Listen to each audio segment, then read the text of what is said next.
Andrew Rogers. Andrew Rogers with us on the Barton organ today. Thank you, Andy. Welcome to the Penny Stamps Distinguished Speaker Series. Today we present award-winning information designer, Giorgia Lupi. That's Georgia with an O, which I think is beautiful. A big thank you to our partners today for their support, AIGA Detroit, the Detroit Creative Corridor Center, or DC3, stewards of the UNESCO City of Design designation, and Michigan Radio 91.7 FM, our faithful sponsor. News item today, I hope everyone knows today is International Women's Day, which I didn't know. This is actually a day that was formed by the UN, celebrating women's achievements throughout history and across nations. And when I got this news story this afternoon about it, it was about that apparently today in Spain, 5 million women took to the streets. They are said to have taken part in Spain's first nationwide women's protest. And the photos are quite startling, so it's worth Googling. And you should check it out. I mean, 5 million women in the streets in Spain today. Two quick announcements for you. There will be an opening reception of Embody, the 2018 MFA thesis exhibition. This is happening tomorrow evening, Friday, from 6 p.m. to 8 p.m. at the Stamps Gallery around the corner on Division. There will also be 2 performances happening during this opening reception. At 6 p.m., Brenna K. Murphy, and at 7:15, Robert Fitzgerald, so don't miss that. Second announcement, you have a very special opportunity this evening following this lecture to see South African artist William Kentrich's drawings for projection. This will be at 7 p.m. At the Benzinger Library in the Residential College, which is at 701 East University. The public entrance is the door closest to Willard on East University. These are short films, the short films of 9 drawings for projection. It's a personal and political meditation on the contradictions in South Africa during apartheid and its legislative demise. It's a rare opportunity to see these. Kentrich's work does not usually ever get shown outside of a museum setting. His gallery has given special permission for this to happen this evening. It's a free screening. There will also be a post-screening discussion with artist in residence and visiting professor Aaron Rosenthal, who got the okay to show this work this evening. Again, 7 p.m., Benzinger Library in the Residential College. William Kentrich's films. I wouldn't miss it. We will have our regular Q&A today in the screening room following Georgia's talk here on stage. Please do remember to silence cell phones. And now for a bit of background on our guest. Giorgia Lupi is an award-winning information designer who sees beauty in data. What sets Giorgia apart from her humanistic approach to the world of data is her work frequently crosses the divide between digital, print, and handcrafted representations of form with her humanistic approach. She was trained first as an architect. She then earned her doctorate in design at the Politecnico di Milano and is now the design director and co-founder of Accurat, a global data-driven research, design, and innovation firm with offices in New York and Milan. Through her company, she's worked with major international clients, including IBM, Google, Microsoft, the Gates Foundation, the United Nations, the World Health Organization, the World Economic Forum, the European Union, Louis Vuitton Moet Hennessy Group, Fiat Chrysler Automobiles, and JP Morgan, just to name a few. She's won numerous awards, including multiple gold medals at the Kantar Information is Beautiful Awards, a bronze lion at the Cannes Festival of Creativity, and the Lezioni di Design Prize at Milan's Design Week. She is also co-author of a book, Dear Data, an aspirational hand-drawn data visualization book that explores the more slippery details of life through data. And thanks to Nicola's books, we actually have a few copies of this book in the lobby for sale, and Giorgia is willing to sign those after the Q&A. So if you want her to do that, please do come to the Q&A. Her work is also part of the permanent collection at the Museum of Modern Art. And MoMA curator, Paola Antonelli, describes Giorgia's work. Moving seamlessly between digital and analog space, Giorgia transforms even the driest quantitative analysis into a touching moment of humanity and poetry. If only all could do the same. Please welcome Giorgia Lupi.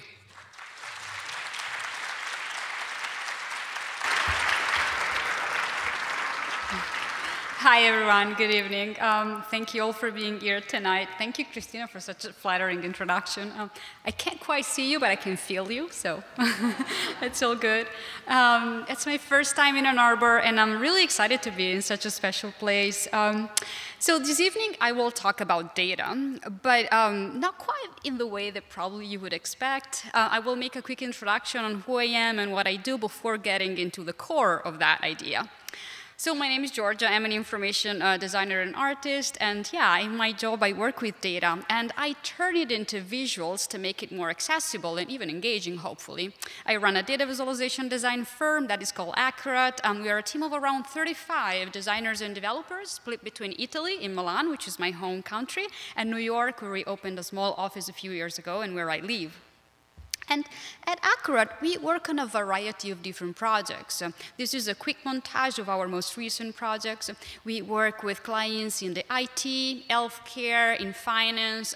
We work with many nonprofit and organizations such as the United Nations or the Gay Foundations, but also with tech companies such as Google and IBM. And what we do is we create tools and visuals to make data accessible both for internal and external audiences. So working transversally with experts in the specific field of application and creating very custom visuals and interactive experience to access their data through. And most of the experiences that I will share with you this evening have actually been designed and developed together with this amazing team of people at Accurat that I have the great honor to collaborate with every day. And of course, the color code is depending on their skills and their levels, so it's all makes sense. So, in my practice, I keep asking myself, what is data to me? In fact, in many of my recent projects, I try to explore how we can adopt a broader definition of data, accepting also the more subjective, intimate, personal, and therefore imperfect aspects of these information systems that we live in. And this evening, I'm going to share with you some of the principles that guide my research in the hope that they can be an inspiration for you to see data from a different perspective, possibly to incorporate the warmest aspect of what we so-called data in your projects and maybe even in your life. First of all, I often say that we should try to change the glasses and the lenses that we use and the focus that we use to look at data. I often say that to understand data true potential, sometimes we actually have to forget about them and see through them instead. Because if you think about it, data are always just a tool that we use to represent our reality and our lives. They are always a placeholder for something else, but they are never the real thing. To this regard, a peculiar challenge was presented to my team by this woman. She came with us with a lot of data, but ultimately she wanted to tell one of the most human stories possible. She is Samantha Cristoforetti, and she has been the first Italian woman astronaut. So she contacted us before being launched on a 6-month-long expedition to the International Space Station, and she told us, I'm going to space, and I want to do something meaningful with the data of my mission to reach out to people. Best client ever, by the way. So a mission to the International Space Station comes with terabytes of data about anything that you can possibly imagine. The orbits around Earth, the speed and position of the International Space Station, and all of the other 1,000 light streamed from its sensors. A technology-driven approach would have taken us far from anything meaningful. This is exactly what we didn't want to do, and actually, who needs that? But still, we're all so compelled to use all of the numbers that we have to show the complexity and the power of our engines and to display everything that we analyzed and processed. But what is the point of all these numbers? People are never interested in data for the sake of it, because numbers are never the point. They're always a means to an end. And in this case, the story that we needed to tell is that there was a human being in a tin box flying in space above your head, and that you can actually also see her with your naked eye in a clear night. So we decided to use data to create a connection between Samantha and all of the people looking at her from below. we designed and developed what we called Friends in Space, a web application that simply lets you say hello to Samantha when she was orbiting above you, and hello to all of the other people who were online at the same time from all over the world. As you can see from this video of the navigation, all of these hello left visible marks on the map as Samantha was flying by and as she was actually waving back to us every day using Twitter from the ISS. And this made people see the mission's data from a totally different perspective.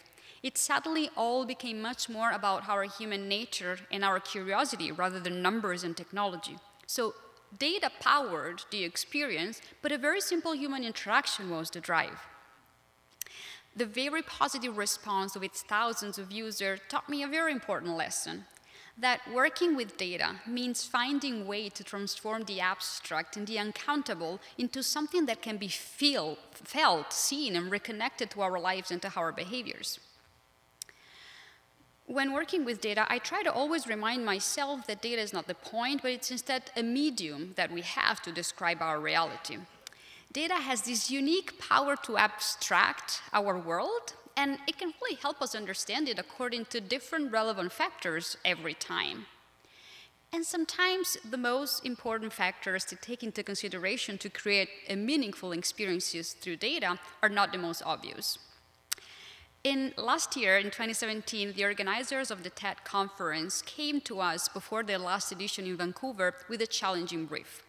How can you use data from the conference participants, so the attendees of the conference, to create actual connections between them?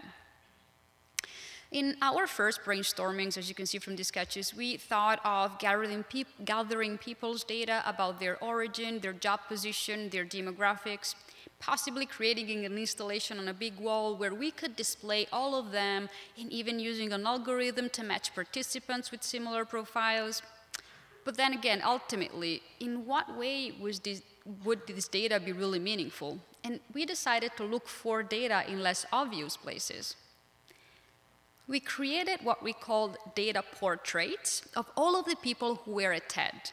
Images that have been created before their eyes, and this is actually me live drawing on my iPad, images based on people's answers on a series of questions, and they were translated into unique hand-drawn data-driven images where all of the colors, symbols, and position of the elements that you're seeing are the direct translations of one person's answer.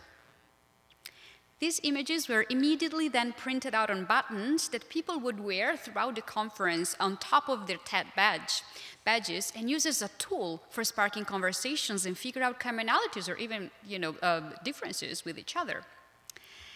Here we ask simple but yet evocative questions, as you can read on the right on the legend, such as, which TED letter are you? Are you more technology, entertainment, or design? Or do you get your best ideas after an adult beverage or while at work? How messy is your desk? On how many unread emails in your inbox before you freak out?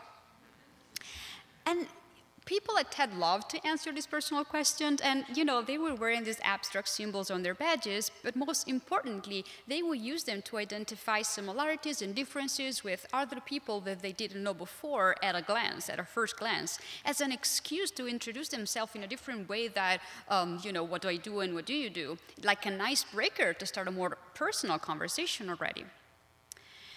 In this case, we've been working with soft and definitely small data that, again, in this case, proved to be much more meaningful than anything that we could have gathered digitally or automatically, and creating a set of images that uniquely represented the combination of thoughts and ideas of a single person.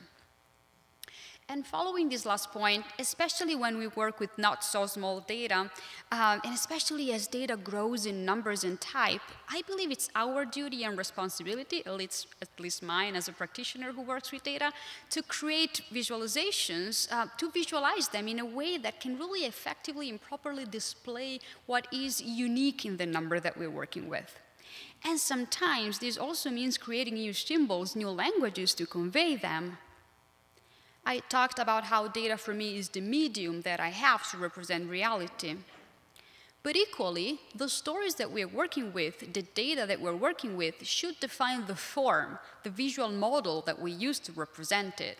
there's a true value in generating visual representations that are really tailored in a way to the data point at hand.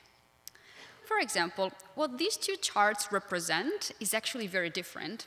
They work with different units. In the one on the left, the bars represent a time interval, while on the other one, they represent a categorization of a product. The values on the vertical axis are different, but somehow people in business think that it makes sense to fill a very long report with graph that looks the same, even though they say completely different things. I think it's confusing, and I think we should make an effort to find new ways to reflect the nature of the content into how we display it with charts.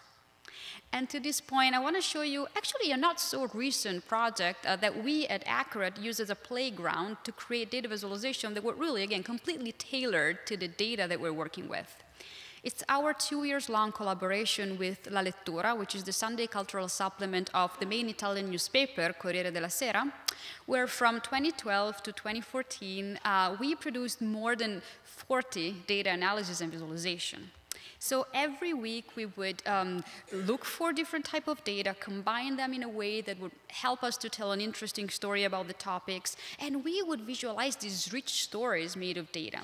And the type of data that we were working with were on cultural and social phenomena with many layers of context with these stories. And ultimately, as you can see from these previews, while creating very customized data visualization, not very standard charts. We've been combining and visualizing qualitative and quantitative data about different topics, for example, from the Nobel Prizes and laureates over time, depicting their age at the time of the award, the university of affiliation, their degree and nationality, and composing this rich and conventional visual score made of data.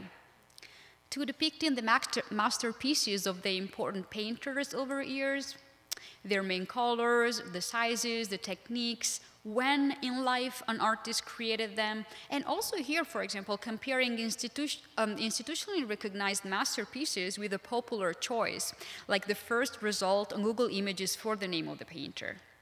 And here, as you can see, the topic and the data influence deeply the visual representation of it. To investigating phenomena such as the one of the brain drain, so researchers who move out from their own country and move to other countries. Exploring the many contextual conditions that might influence the choice of moving abroad and representing them in a very unique way. And you need to think that here people would have really a big newspaper that they could physically dig deep into, and they will always have a legend on understanding how to read it. What I want to say here, and these are previews of the steps to create data visualization that in that case have been created really manually because it was the beginning of our company and we didn't really have developers, and so everything was done manually from Excel to Adobe Illustrator. But what I want to say here is that there is a true value in creating visual representations that are completely specific to the content that you're working with. Because the more data we are producing and the more we need to experiment in new languages that are able to go beyond the conventions to depict the variety of content that we will be working with. And so a crucial question is, how do we go about designing these languages once that we have the data at hand? I believe we need to start by learning how to see, how to look around and how to look beyond. Personally, observation is a very important part of my process, and actually I look for inspiration in the less obvious places. I always suggest students and designers working with data visualizations to not get visually inspired by what already is existent in our field, but rather looking out in the world. Personally, I'm mostly inspired by visual languages such as abstract art, but also the repetitive aesthetics of music notations, the layering system of architectural drawings, as you might maybe already have seen from what I showed you up until now. And this process of learning how to see gives us a huge variety of visual opportunities to represent data in a unique way. And this can be extremely useful, especially if you want your data-driven product or output to look unique and recognizable. And I'll show you what I mean with another project. So last year, we have had the great honor to help IBM Design release their first data visualization guidelines. And to give you a bit of a context, in 2012, IBM's head of design, Phil Gilbert, set out a very bold vision to include in his team hundreds of designers and train its entire workforce to think and work like a designer. And by the end of 2016, IBM has more than tripled its design staff, hiring almost 2,000 designers. That's really a huge amount of designers.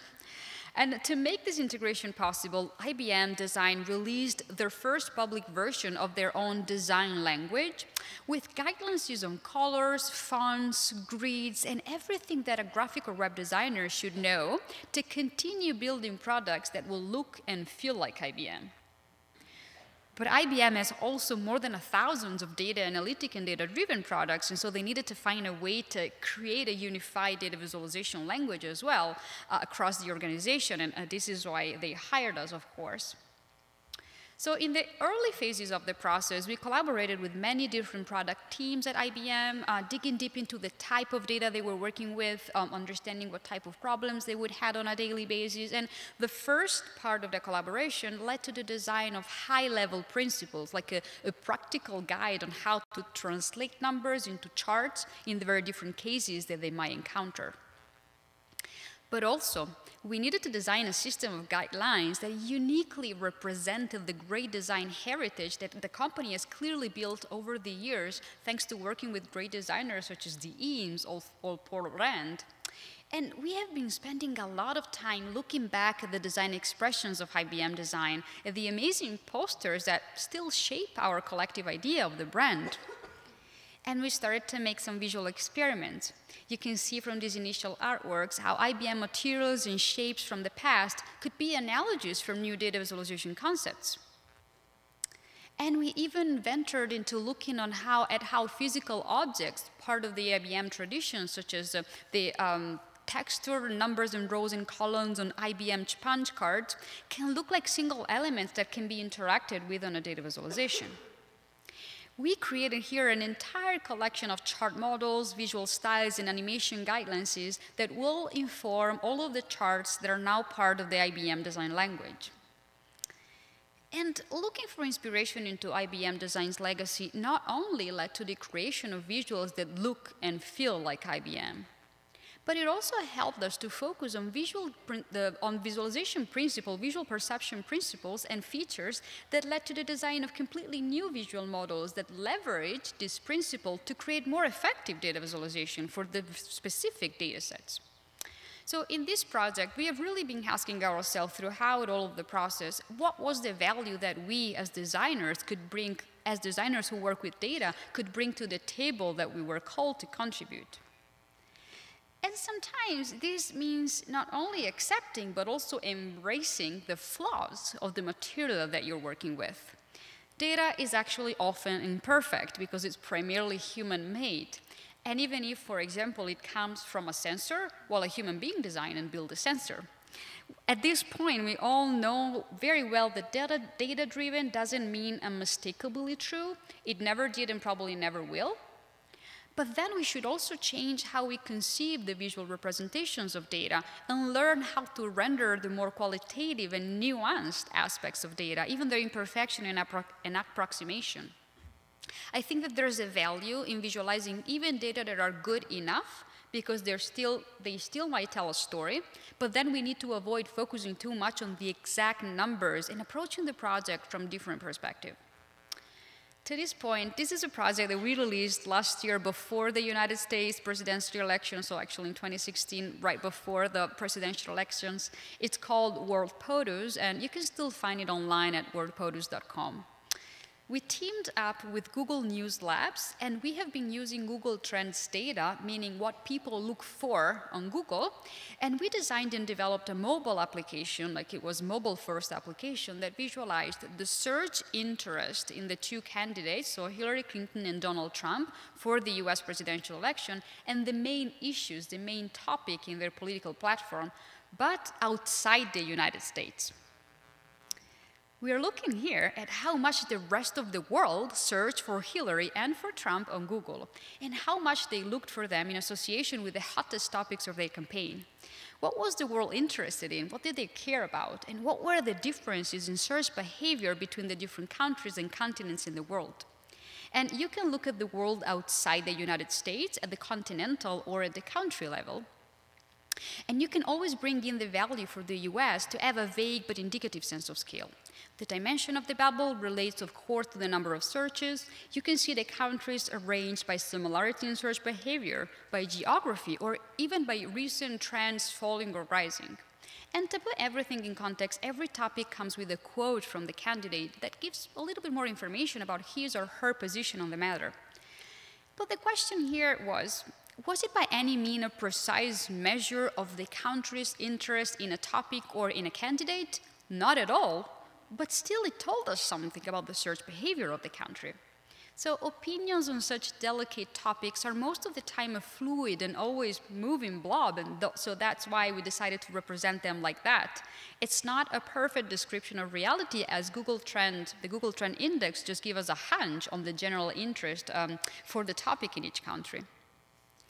So in situations of that kind, it doesn't really make sense to be able to read if a bubble's value is 52 or 57. It's just a big bubble, it's bigger than another, but that's really a fluid type of diversity and difference, and that's it.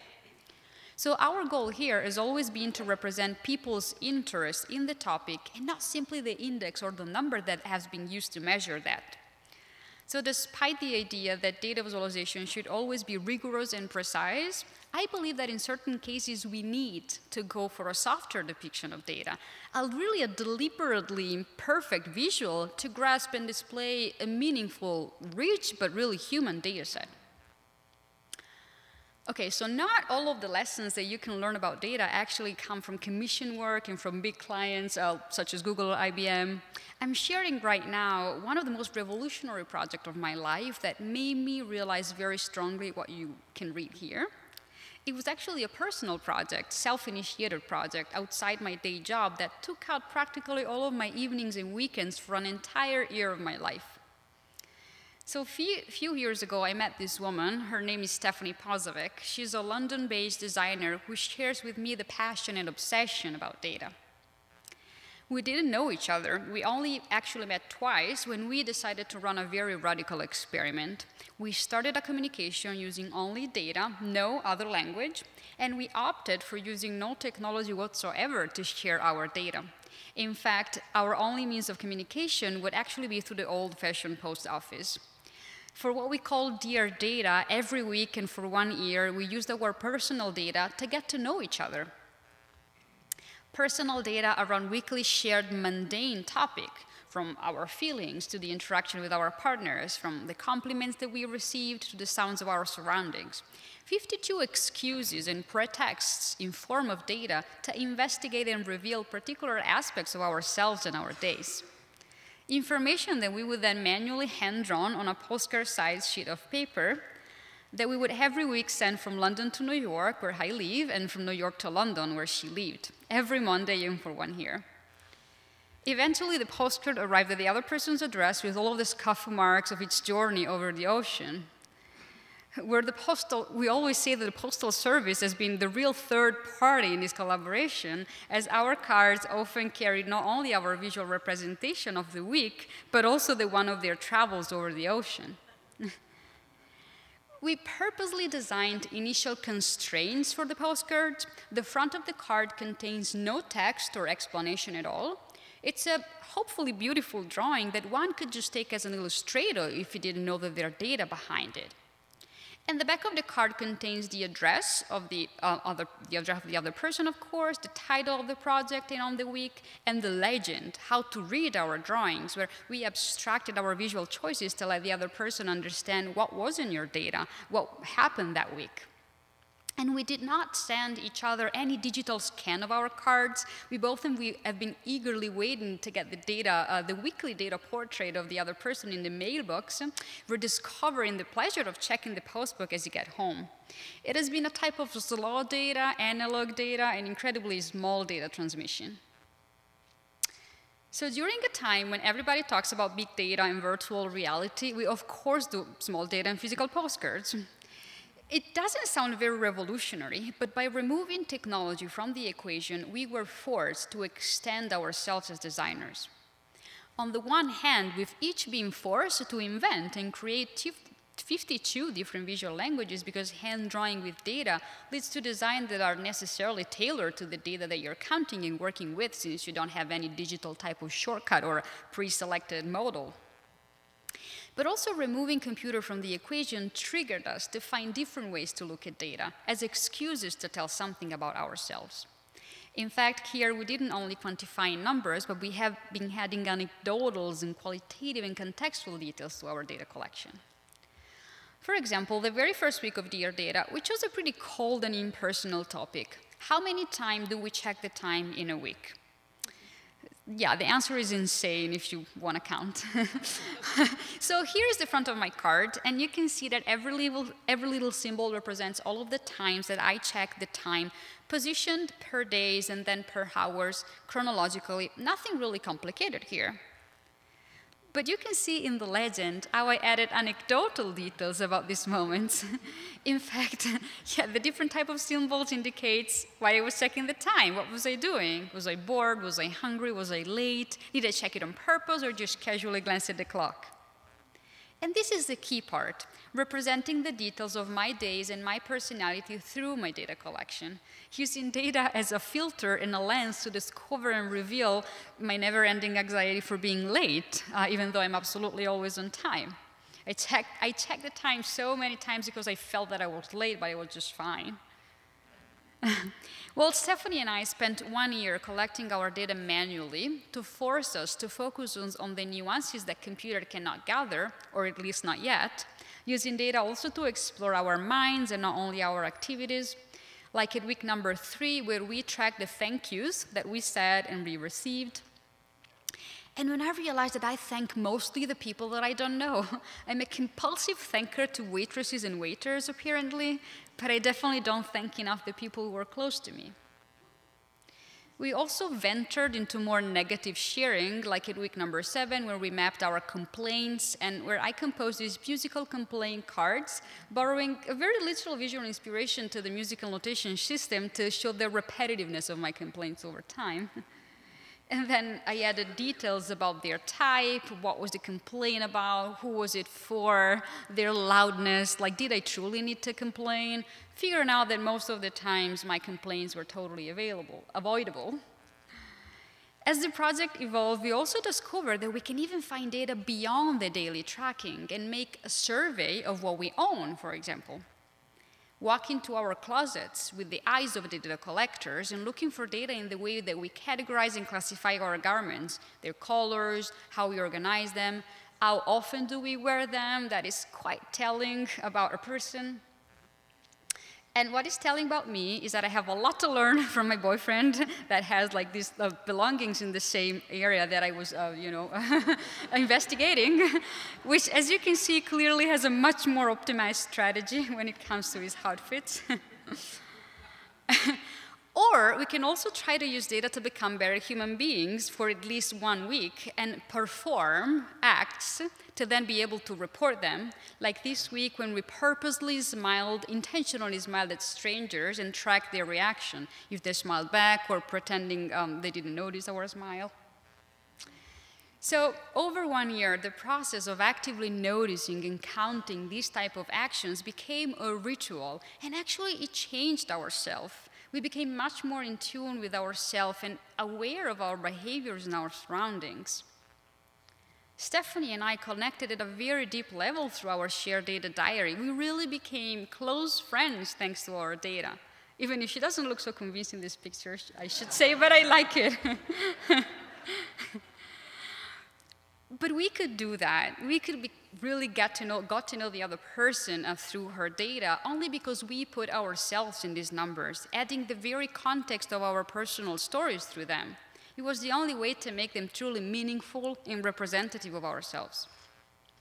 Dear Data was a personal project that led to many exhibitions and eventually to a book, and that has found the most exciting home as the original set of our cards has been acquired as part of the permanent collection of the Museum of Modern Art. But what excites me even more is that it was a personal project that has been incredibly well received outside the data community. We have seen thousands of postcards at this point made by people who learned about the project and wanted to experiment on themselves. Even teachers of any grades that are using this format to teach their students the world of data. It has opened the idea of data to a wider audience. It has become more approachable and even more fun. With Dear Data, we showed how it's possible to turn even the smallest details of our lives into data, if you can ask the right questions. But it's equally important to know that besides personal data, we can do this anywhere. We can use apparently hidden layers of data to see things from a different perspective. I'm often asked, where do you find data? And lately, I'm replying more and more that I design my data sets, and I'll show you what I mean with another project. So last summer, I've had the huge honor to collaborate with Paola Antonelli. She's the Senior Curator of Architecture and Design at the Museum of Modern Art, and with her team on a data-driven artwork closing her newest exhibition on fashion. So the show explored the present, the past, and sometimes the future of 111 items of clothing and accessories that have had a strong impact and have really influenced our lives.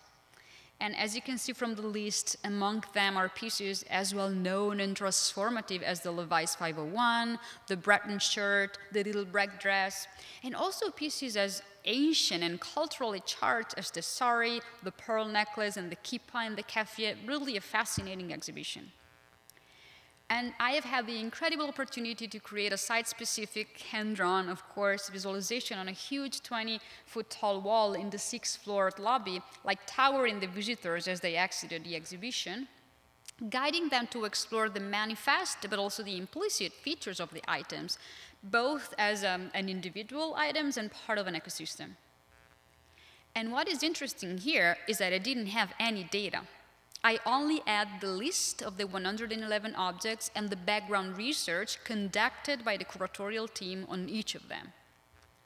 So I put on the glasses of the data collector and laboriously delved into the 111 stories in search for a bit of quantitative and qualitative information that could help me answer a few main questions that I used to build my own data set.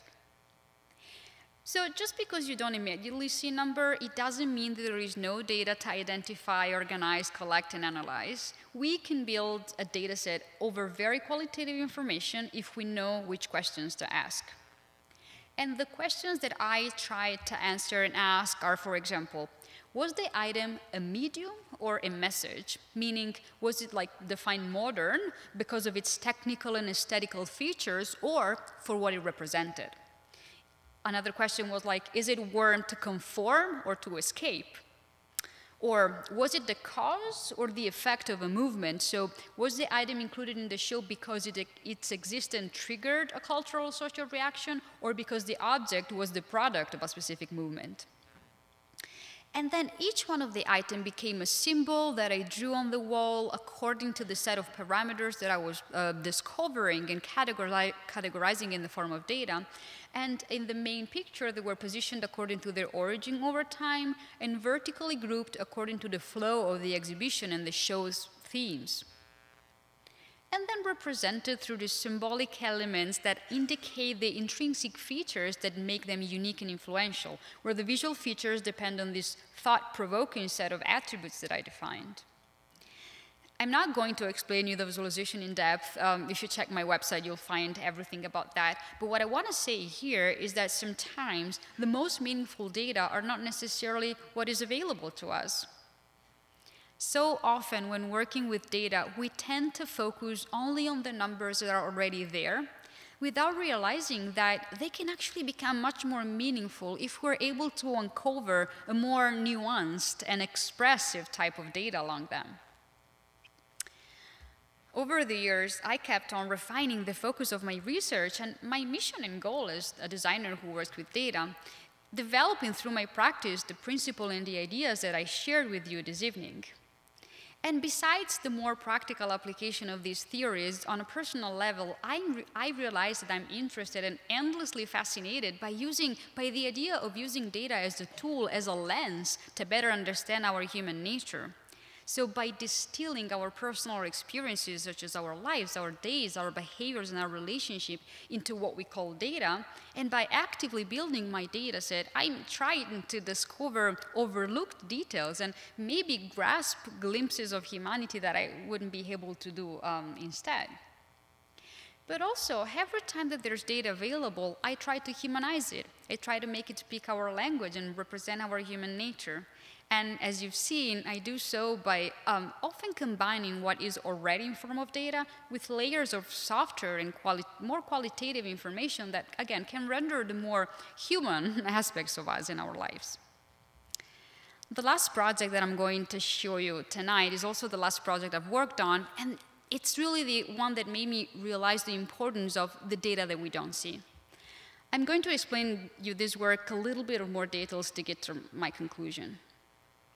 It's a collaboration with musician and composer Kaki King, who also happens to have become a dear friend of mine in the last 2 years after we first started to collaborate. Unfortunately, it's a collaboration that originated from an unlucky moment in her life. Last August, she woke up her 3-year-old daughter, Cooper, and she saw that she had blood and lesions in her mouth. They went directly to the ER, and after a blood test, she was diagnosed with a condition that is called ITP, an autoimmune disease where her body attacks her platelets. So she was admitted for 2 days for platelet transfusion, and this is her asleep in her hospital bed. And in the days to come, she would get spontaneous bruises and the burst blood vessels called petechia all over her body. And the following week for Kaki and her family was really a terrifying spree of platelet transfusions, courses of steroids, blood tests, and real general terror as they were seeing her platelet level fall and rise. When Kaki told me what was happening to Cooper, I wanted to find a way to support, or at least to try to make sense and clarity in that terrible situation. At that point, Kaki and I had been already collaborating for a while. We started working together when design guru John Maeda called us to team up to create the new brand identity for the 200 years anniversary of the VSOP limited edition for NSC, where we designed a visual identity made of music and data visualization. And this is how it looks like. But then Kaki and I fell in love with each other's work immediately and decided to keep on exploring together. Early in 2017, we guided an audience of approximately 2,000 people in the Hopper Theatre in Cape Town on how to see music, based on a laborious dissection and representation of what Kaki does with her hands on her guitar as she plays. And where both of the song and the visual were actually informed by personal data collection from our lives. Coming back to this situation, ITP is a very visual disease if you think about it, and in a moment of uncertainty, I helped Kaki figure out how to observe significant changes in Cooper's skin. So she began to write down daily the level of intensity of her Cooper's bruises and petechia, keeping track of what treatment she had and what her platelets amount was, but also what was the activity for that day, and also her own level of stress, anxiety, and also hope. So we started this daily observation of a mix of qualitative and quantitative information, bringing together clinical inputs from Cooper's lab's test, together with much more soft layers of data from Kaki's life. And we did so primarily to try to channel stress and anxiety into a semblance of control, into a type of meditative action that could help Kaki and her family make sense of what was happening for what was possible. But also, as a natural step further in our collaboration, we explored a new kind of representation of this very unique information. And this data became a data visualization, but not probably the exact type of medical data visualization that you would expect. As I was reading Kaki's records, I was overwhelmed by feelings. These data are really intimate and personal and very intense. And I asked myself, can a data visualization also evoke empathy and activate us also at an emotional level and not only a cognitive one? And can looking at a data visualization make you feel part of a story of a human lives? So I structured this fluid timeline where each white element, we can call them petals, is a different day for a total of 4 months of data collection. The timeline is structured in sections. There are the moments in between the readings, meaning where Cooper was admitted to the hospital to have her blood checked, because this moment really paced their days, in a very strong way. So every time there's a lab test, we start a new group of petals, and the platelet counts from the lab test are represented by these red dots that are at the beginning of each group of days. And I should mention that the number range for a platelet count in a human being that is healthy is from 150 to 4,000. So the number of 1, 7, and 30 that you see at the beginning has really powerful meaning, and they are very frightening. And then I began to incorporate Cooper's skin as observed by Kaki. The intensity of the bruises is represented by the purple and green splotches on every day.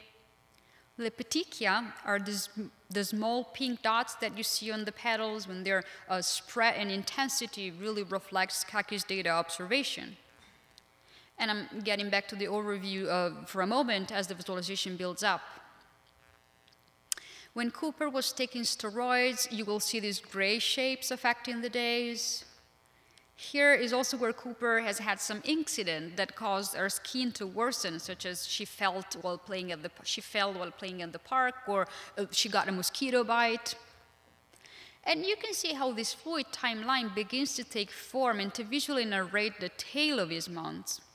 So, however, besides Cooper's medical data and observations of her skin, there's also all that was going on in Kaki's life and in her mind.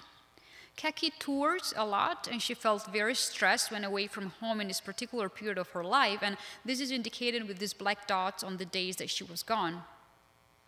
But in these dark months, there have also been positive moments, such as fun birthday party for Cooper and her brother, or a great Halloween night, that are represented here as these bright yellow spots that in a way cheer up the visual. And lastly, Kaki also kept track of her level of hope and her level of fear for the day that she reported on a scale from 1 to 10 for both emotions that are visualized these floating lines that are framing the day, where the dark lines are the fears and the orange lines are the hopes. And all around, we also added Kaki's personal notes for each day.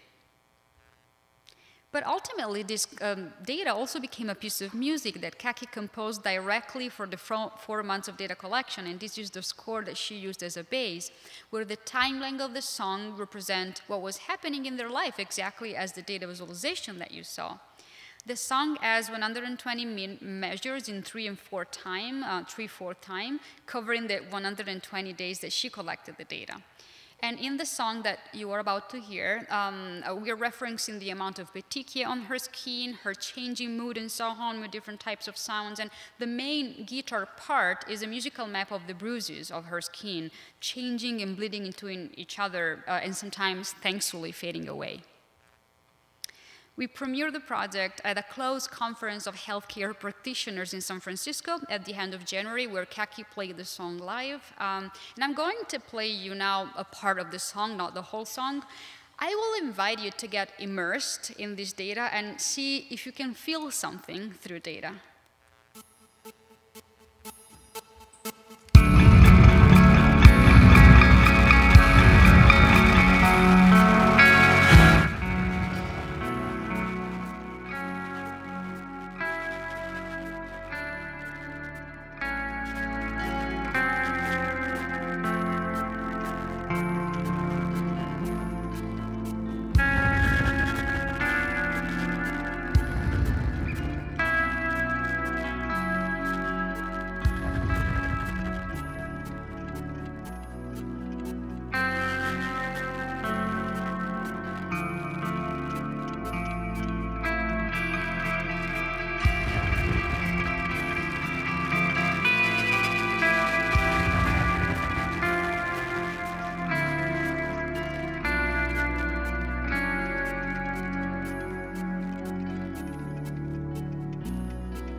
Thank you.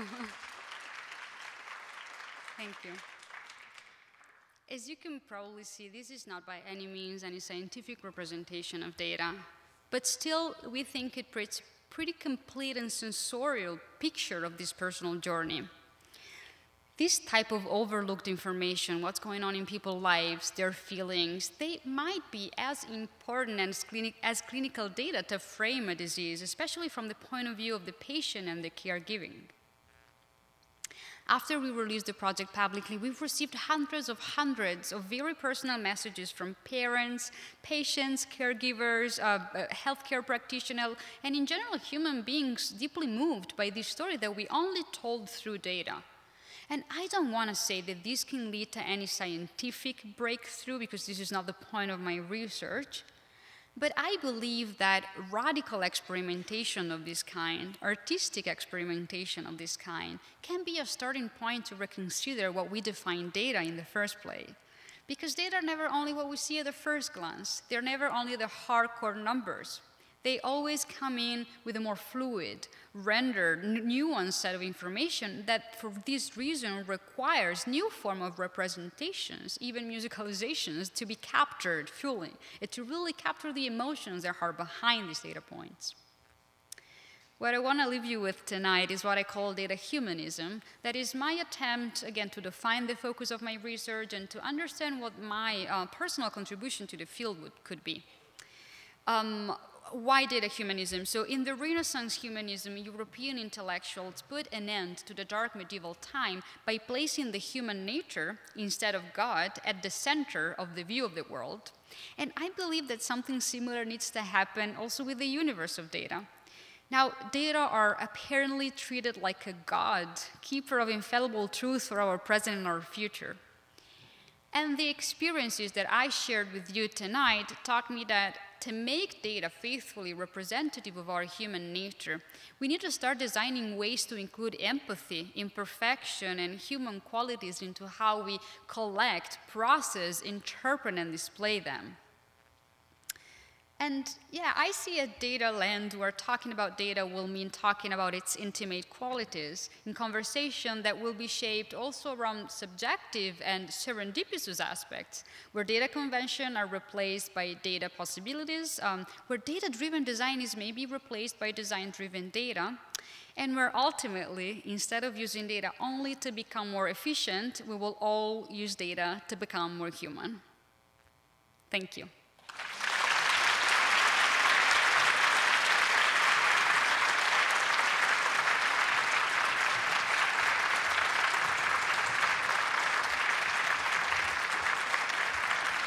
Thank you.